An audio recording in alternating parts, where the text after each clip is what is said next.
ang isang ito.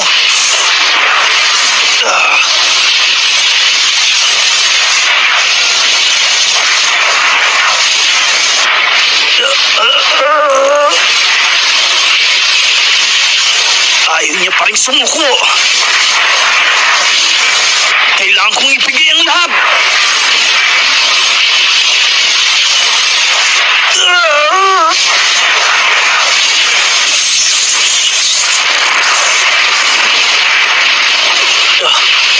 Hindi. Leorio!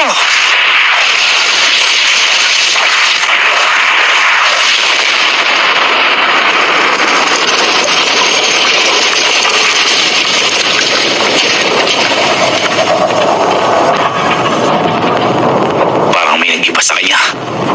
Sa palagay ko, hindi na siya yung kanina.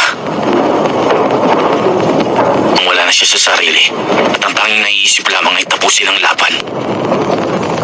Hindi na dapat patagalin pa ito.